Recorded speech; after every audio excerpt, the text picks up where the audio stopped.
What's up, everybody? Welcome back to the channel. It's your boy Kangaroo Black coming back once again to talk about my Alabama Crimson Tide and the fact that Josh Pate picked Texas A&M to beat Alabama tomorrow in what a lot of people consider to be the game that decides the SEC West champion and who will go on to the SEC championship to represent the SEC West. Okay, so I ain't gonna take too much of your time. I'm gonna go ahead and get it right into it.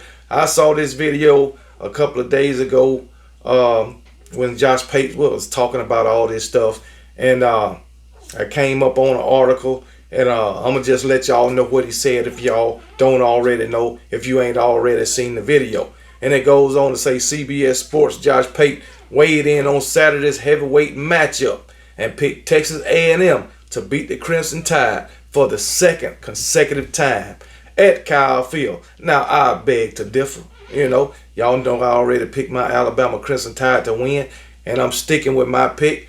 And I changed my score prediction. My score prediction as of now, my Alabama Crimson Tide 31, Texas A&M 18, and I am sticking with it. Okay, I know Texas A&M, they are a much improved team from last season. Okay, but can they get the win against my Alabama Crimson Tide tomorrow? I don't think so. Okay, but anyway, Josh Pate says, I think this is Texas A&M time, and I think they are a surging football team. I think Bama may be as well, but I don't know if that second half against Ole Miss is just a second half last week. So he said this a few days ago, but I did see it 2 or 3 days ago, but he said it a few days ago. But anyway, it's just a second half last week. I keep going back to Bama on the road the last couple of years and how they haven't looked like vintage Alabama. Okay, fine and dandy. But I think we did look like vintage Alabama against Mississippi State. Okay, on last week. He's talking about the Ole Miss game, but last week we did look like the vintage Alabama.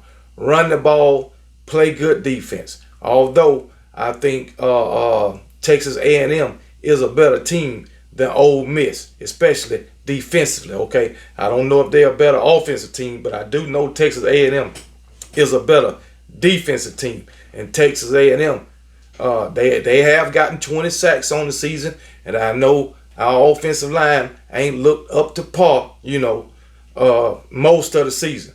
But like Josh Pate mentioned, that second half against Ole Miss and the entire game last week against Mississippi State, I think our offensive line looked pretty damn good. But, first 3 games, first 3.5 games, we was looking shabby as hell. But I think our offensive line is coming together. And this is a big test for our offensive line going up against this Texas A&M front seven. So we're going to see how that work out. Hopefully our offensive line can get the job done. So I'm quite sure Alabama is dependent on that offensive line, especially in this game. So they got to come up big. But let's keep going. He also says Alabama hasn't played up to its standards this season, losing to Texas at home. The Longhorns physically overmatched the Crimson Tide at Bryant-Denny Stadium, something I haven't noted, something he hasn't seen before. Okay, so you're right. They did out physical us in Bryant-Denny Stadium, and we ain't seen that in a long time from an Alabama team getting out physical. But guess what? Even though they out physical us, we still had chances to win that game. Okay, too many penalties. Points took off the board because of penalties, mainly a holding penalty on a touchdown pass and a lineman downfield on another touchdown. We cannot have these penalties in this game. If we have those type of penalties, they're going to come back and bite us in the ass. I'm going to tell you that now. Another thing, we cannot have turnovers. At least not more than one, in my opinion. We got to take care of the ball. We got to win the turnover battle. That's the offensive line, and winning the turnover battle is the key to the game. And it has been put out there that Max Johnson, his ball security, is not all there. I know Jalen Miro, he had 3 turnovers in this game last season. It was his first start. You know, he had 3 turnovers. I believe it was 2 fumbles and an interception. But Jalen Milroe has gotten better taking care of the ball, especially in the fumbling category. He do got 3 turnovers on the season, but 2 of those turnovers was against Texas, and 1 came, I think, against Ole Miss. Okay, so, but far as turning the ball over, those the only 3 turnovers we done had this season. So, not bad. All right. But anyway, Josh Pate also believed Texas A&M has those kind of players or horses, as he said, as Texas to challenge Alabama. Okay, so the Aggies also, he says the Aggies also won't have to compete against a hostile crowd with the 12th man in their corner. This crowd is going to be hostile. I know we went to Mississippi State last week with them damn cowbells, but I don't think that is nothing compared to Kyle Field, because Kyle Field is holding probably about 120,000 people, if not more, and they are loud. They get loud. A lot of people say that's one of the loudest stadiums in all of college football, especially the SEC. I know people say it's hard to play at Jordan Hare, but I'm quite sure it's hard as hell to play at Kyle Field also. So I got to get those fans they credit. But guess what? I still believe in my Alabama Crimson Tide. Because one thing, well, I'm going to just throw this out there. Alabama at Kyle Field under Nick Saban is 5-1. Okay? They are 9-3. 9-3 against Texas A&M. Okay, but between Jimbo Fisher and Nick Saban, they are 5-1. Let me change that. In the Nick Saban era, they are 9-3 against Texas A&M. But since Jimbo been there, Alabama is 5-1 against Texas A&M. So this ain't our first time going into Kyle Field. This ain't the first time that this game has been hyped like this. And we done played on the road in Kyle Field. And we still came out with the victory. Okay, so this should be no different. All right. Texas A&M, for the most part, they seem to always have a pretty good defense. Now I ain't saying this caliber of defense, but in past years they have had some good defenses when Alabama rolled in to Kyle Field and came out with the win. And like I said, I expect nothing different tomorrow. Anyway, keep it moving. Pate also said execution as well as a speed and physicality the Crimson Tide exhibited in the second half against the Rebels would compensate for their offensive deficiencies. Okay. Only deficiencies I see on the offense, and it's coming together, is the offensive line. Jalen Milroe is playing a whole lot better. And what I seen last week against Mississippi State, when it wasn't there, he ran. And I'm expecting to see that tomorrow. Hopefully we'll see some design quarterback runs also. We done seen that in the past couple of games. Hopefully we'll see it tomorrow. We got to do something to kind of stifle that front seven of Texas A&M. All right, I know we're going to have to get Caden Proctor probably some help over on the left side. He's at left tackle, so we'll probably have to put a tight end over there to help Chip. Something to slow that the pass rush down of Texas A&M. Offensive line got to open up these running lanes. They seem to have gotten better in that area.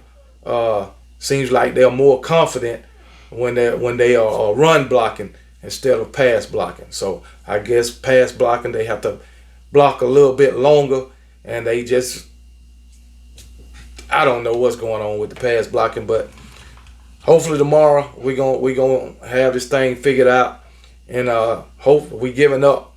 We done gave up 20 sacks. I'll just say that, 4 sacks on average, 4 sacks per game. We don't need to have that tomorrow, man. That's putting us in long down and distance, and the longer the down, I'm telling you, Texas A&M gonna bring the house. All right, so it is what it is. I believe my Alabama Crimson Tide gonna pull this thing out. I believe this is where the offensive line plays its best game of the season. They don't have a choice. But anyway, he went on to you know, call out Alabama on some stats that I didn't even know. Alabama scoring offense is ranked 51st, the lowest ranked unit since 2007. The Crimson Tide's number 88 total offense is worse. They have been since finishing 97th in that category in 2004. 51st, we scoring offense, we rank 51st. You know, but that's all right. We still putting up over 30 points a game. We put a 40 piece on Ole Miss. On Mississippi State. We scored what 24 on Ole Miss. Okay, still got the win by double digits. All right. We lost against Texas. Even though we lost against Texas, what did we put up? Another 24 points. I think we lost 34-24. You know, we putting up we ain't putting up the numbers that we used to on offense, because guess what? We ain't throwing the ball as much.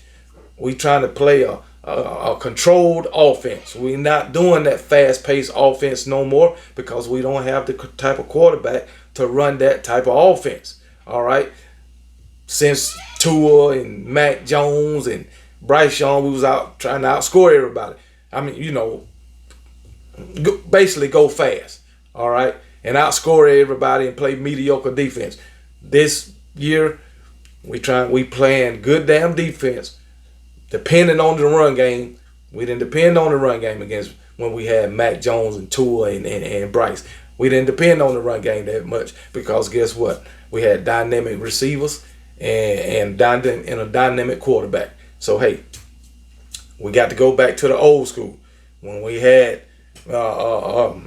McElroy and daggone what's his name, AJ McCarron and Blake Sims, and you know, we going back to those days.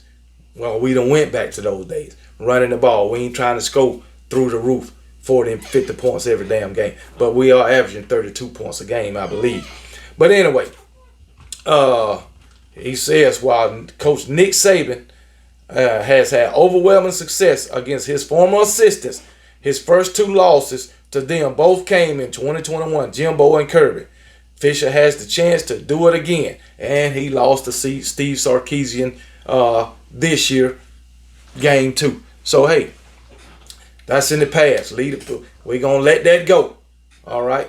This is one week at a time, one game at a time. Focus on that game, and tomorrow is Texas A&M. And I'm quite sure Nick Saban in Alabama, my Alabama Crimson Tide, has been focusing on only Texas A&M for this week. Okay? And like I said, I believe my Alabama Crimson Tide going to come out of Kyle Field with the win and be 6-1 between Nick Saban and Jimbo Fisher. Nick Saban will come out of Kyle Field 6-1. All right? So, hey, going to Kyle Field ain't nothing new to us. Going to Kyle Field, leaving with a win, ain't nothing new to us. Just putting it out there. And guess what? The win that Jimbo Fisher got, that was in Kyle Field. I almost said it was at Bryant-Denny. It was in Kyle Field in 2021. Then they came to Bryant-Denny last season. We beat them by 4 points, even though it came down to the last play of the game. I got to say, these games against Texas A&M, at least the past 2, has been tight. I mean, real tight. But I think my Alabama Crimson Tide is coming out with a W tomorrow by double digits, mainly because of our offense. Because of our defense. Now, granted, these games that Alabama done won, the defense wasn't all that. We had to outscore Texas A&M. Okay, but this year we got a defense, and it ain't Pete Golden defense. This defense has proved itself to be a dominant defense, and I think we can dominate the offense of Texas A&M. And I'm quite sure the Texas A&M fans think their defense can dominate our offense. Granted, Texas A&M has only given up 6 sacks this season, but I think old Kevin Steele going to dial up some shit that they ain't seen before. And trust me, this Texas A&M offense have not seen the defense this season like my Alabama Crimson Tide. Not even the Miami defense. So I'm going to just cut it off at there. This video went longer than I thought, But I just want to let y'all know what Josh Pate said. Let me know what y'all think in the comment section. And hey, we'll see tomorrow how it all plays out. But I am 95% sure, that my Alabama Crimson Tide going to come out of Kyle Field with a W. Roll damn Tide.